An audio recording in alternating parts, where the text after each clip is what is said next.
We live in an age obsessed with cleanliness. Every day we engage in elaborate routines, scrubbing, rinsing, sanitizing, all in the pursuit of a spotless self. It's a fundamental part of our lives, so ingrained we rarely even think about it. We wake up, brush our teeth with precision, step into steaming showers, and emerge feeling refreshed. But what if for most of human history, clean meant something entirely different? Forget your gleaming porcelain and your scented soaps. Step back in time, and you'll find a world where personal hygiene was not just alien, but often baffling, even disturbing. A world where health was a gamble, and the pursuit of cleanliness was deeply intertwined with rituals, superstitions, and practices that completely defy our modern understanding. We're not just talking about communal sponges in Roman baths, though those certainly existed, and they're just the tip of the iceberg of what we think we know. Today, we're diving much deeper, peeling back the layers of polite history to confront the truly unseen side of ancient hygiene. We'll explore bizarre bathing rituals, the shocking substances people used on their bodies, and methods of waste disposal that would turn your stomach. And crucially, we'll try to unravel the biggest mystery of all. Why? Were these practices driven by spiritual beliefs, a hidden understanding of health, or simply a profound ignorance that somehow still allowed civilizations to thrive? Prepare to have your perceptions of personal purity, well, thoroughly muddied. When we imagine ancient bathing, our minds often jump to the grand Roman baths, marble, mosaics, and perhaps the occasional communal strigil to scrape off dirt and oil. But even these sophisticated institutions held practices that would make us recoil. Think about the sudatorium, the sweating room, where Romans would bake themselves clean. Or the frigidarium, an icy plunge pool that was less about refreshment and more about a shock to the system. The sheer communal nature of these spaces, where people of all classes mingled in various states of undress and cleanliness, often sharing the same water, challenges our germ-averse sensibilities. But the Romans, for all their quirks, were relative pioneers of public sanitation. Travel further back, or to different cultures, and the concept of bathing gets even stranger. Consider the ancient Egyptians. We often picture them as meticulously clean, with their elaborate cosmetics and linen clothing. And it's true, they were devoted to personal purification, but their methods sometimes involved a bizarre mix of practicality and ritual. They often washed in the Nile, a river teeming with life, and not always the good kind. For exfoliation, they didn't have loofahs. They used fine sand, or even ground alabaster, essentially scrubbing their skin with abrasive dust. For soap, they concocted pastes from plant ashes and animal fats, often leaving a residue that would feel far from clean by our standards. The unexplained aspect here is the sheer devotion to these routines, despite a clear lack of truly hygienic outcomes, driven by a profound spiritual belief that physical purity was essential for spiritual well-being and passage into the afterlife. Their cleanliness was less about germ theory and more about divine favor. Then there are cultures where water itself was not the primary cleansing agent, or where bathing was deeply interwoven with religious or even punitive measures. In some ancient societies, particularly in regions with scarce water, bathing might involve smoke purification. Individuals would expose themselves to the fumes of burning herbs or resins, believing the smoke carried away impurities, both physical and spiritual. While it might have offered some deodorizing effect, the idea of smoke as a primary cleanser is profoundly alien to us. Was this a pragmatic adaptation to drought, or did it stem from an unexplained spiritual connection between smoke, purification, and the divine? The lines blurred between hygiene and ritual until they were indistinguishable. And what about the concept of dry bathing, or even soil bathing in some early, forgotten communities? Rather than washing with water, people might rub themselves with fine earth or sand, believing it absorbed oils and dirt. This wasn't just about exfoliating, it was a form of cleansing when water was precious or culturally deemed unsuitable for certain purposes. The why here is often lost to time, a blend of necessity, traditional wisdom, and beliefs that we can only guess at. These weren't just oddities, they were fundamental elements of daily life, shaping how people felt, smelled, and interacted with the world. And they prompt a crucial question. If their methods were so different, so often seemingly unhygienic, how did they not succumb to disease more often? What did health truly mean when cleanliness was so radically redefined? If the bathing rituals were unconventional, the actual products used for personal hygiene were often downright horrifying by today's standards. Forget your scented lotions and fluoride toothpastes. Ancient people worked with what they had, which often meant animal byproducts, abrasive minerals, or even human waste. Let's start with what went into the mouth. Dental hygiene was a crude, often painful affair. While some cultures chewed on twigs or herbs for breath fresheners, others took a far more extreme approach. The Romans, for instance, were surprisingly concerned with white teeth and fresh breath. Their solution? Urine. Specifically, aged human urine, which contains ammonia. This ammonia was a powerful bleaching agent and disinfectant. Romans would gargle with it, and some even used it to whiten their clothes. The idea of rinsing your mouth with the fermented waste product of another human is utterly repulsive to us, yet it was a common, accepted practice. The unexplained aspect here isn't just the practice itself, but how they discovered its properties and accepted such a taboo substance into their daily routine for what they perceived as a benefit. Beyond the mouth, what about the rest of the body? Soap, as we know it today, didn't exist for much of antiquity. Instead, people relied on a variety of methods to remove dirt and odor. In ancient Mesopotamia and Egypt, finely ground ash mixed with oils was common. This created an alkaline paste that could help lift grime, but imagine the gritty texture and the lingering scent of wood smoke on your skin. For deodorants, crushed herbs were sometimes used, but more often, strong perfumes and oils were applied to mask odors rather than eliminate them.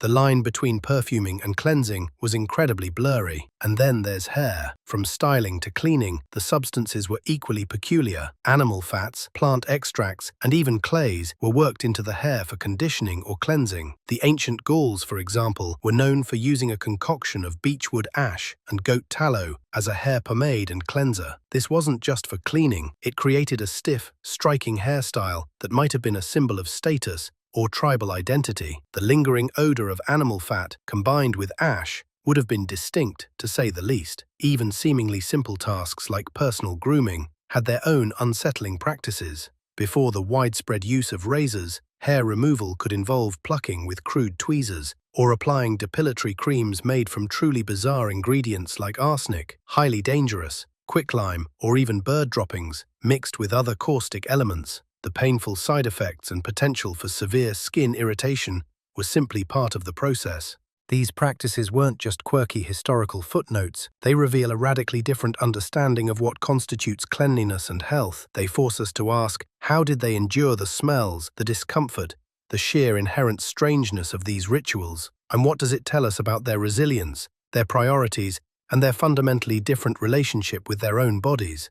The answers are often lost in the murky waters of history, leaving us to confront these truly unexplained facets of ancient self-care. If you thought the personal hygiene was shocking, prepare yourself for the reality of ancient public sanitation. For much of history, what went out of sight, out of mind, was precisely what created massive public health crises. While the Romans, again, stand out for their advanced, for the time, sewage systems, and public latrines. Even their impressive infrastructure had glaring flaws. Their latrines, often communal benches over open trenches of flowing water, still carried inherent risks. The flushing water might be from a nearby stream or even a public bath, meaning human waste was often simply diverted into rivers or other bodies of water, contaminating sources that might also be used for drinking or irrigation downstream. Worse, these shared spaces, while convenient, were breeding grounds for disease. The unexplained persistence of good health in some Roman periods, despite what we know about disease transmission, is a fascinating paradox, perhaps due to factors like strong immune systems or an active, outdoor lifestyle. But the Roman model was an exception, not the rule. For most civilizations, and for vast swathes of history, waste management was far cruder. In ancient cities and towns across the globe, the concept of a dedicated, sealed sewage system was simply non-existent. Waste was often thrown directly into the streets. Imagine walking through ancient Athens or a medieval European city. The streets weren't just dusty, they were literally rivers of refuse, including human and animal excrement, food scraps, and general garbage. Houses often had no indoor plumbing. Chamber pots were emptied directly out windows, with a casual gardy-loo serving as the only warning to passers-by below. The smell alone would have been overwhelming, a constant, sickening stench that permeated every aspect of life. But beyond the sheer unpleasantness, this practice had devastating consequences. It created a perfect environment for rats, fleas and flies, all vectors for disease. Cholera, dysentery, typhoid, and countless other pathogens thrived in these conditions, leading to frequent, often unexplained epidemics that decimated populations. The unexplained part here isn't why they got sick, but why this incredibly obvious source of illness was so rarely connected to the outbreaks, or why effective solutions were so slow to develop, even after repeated devastation. Was it a fundamental lack of scientific understanding, a societal apathy towards sanitation, or simply an overwhelming scale of the problem that made true solutions seem impossible? Even rural communities, while perhaps not facing the same concentrated filth, had their own challenges. The latrines were often shallow pits, prone to overflow and groundwater contamination. The idea of sanitation as a preventative measure for health was simply not understood. This constant, intimate contact with pathogens meant that ancient people developed different immunities, but it also meant that life was incredibly precarious. A simple cut, an insect bite, or a contaminated meal could rapidly turn fatal. The modern idea of public health, of systems designed to protect entire populations from disease, is a relatively recent invention, born out of centuries of trial, error, and often devastating plagues. The unexplained element is the sheer resilience of humanity to survive and even flourish for millennia amidst such fundamentally unhygienic conditions. It's a stark reminder of how recent and fragile our understanding of true cleanliness actually is. So, after plumbing the depths of ancient hygienic practices, from smoke baths and urine mouthwash to open sewers, the pressing question remains: why? How did civilizations thrive, create incredible art, develop complex philosophies, yet tolerate what we now perceive as utterly revolting conditions? Part of the answer lies in a fundamental lack of scientific understanding. The germ theory of disease, the very foundation of modern hygiene, was only widely accepted in the 19th century. For millennia before that, illness was often attributed to divine punishment, bad air, miasma theory, an imbalance of humors, or even witchcraft. If you don't know that microscopic organisms cause disease, then a street full of refuse simply smells bad. It doesn't necessarily scream death trap. Their cleanliness was often about appearances, social status, or spiritual purity, not germ eradication. However, it wasn't pure ignorance. Many ancient cultures did recognize a link between filth and disease, even if they didn't understand the mechanism. They just couldn't always prevent it, or had different priorities. For instance, the ancient Israelites had incredibly detailed dietary laws and rules for dealing with bodily discharges and dead bodies, which had practical hygienic benefits long before germ theory. This was driven by religious decree, by divine law, which offers an unexplained layer of intuition or guidance that seemingly predated scientific understanding. Was it divine inspiration, or simply a collection of centuries of observation passed down as religious edict? Another major why is resource scarcity. Water, especially clean, potable water, was a precious commodity. Lavish daily full-body washing was simply not feasible for most people in most places. Ingenious solutions, like smoke baths or dry cleansing, arose out of necessity, not necessarily preference. When survival is paramount, luxurious bathing takes a back seat. Then there's the element of social and cultural acceptance. What's normal for one generation is horrifying for the next. The constant smell, the daily exposure to grime, these weren't exceptions, they were the baseline. People were simply accustomed to it, their senses adapted, and their expectations were radically different. This cultural normalization of what we consider gross is perhaps one of the most truly unexplained aspects of human adaptability, how quickly we adjust to our environment, no matter how challenging. Finally, the spiritual dimension cannot be overstated.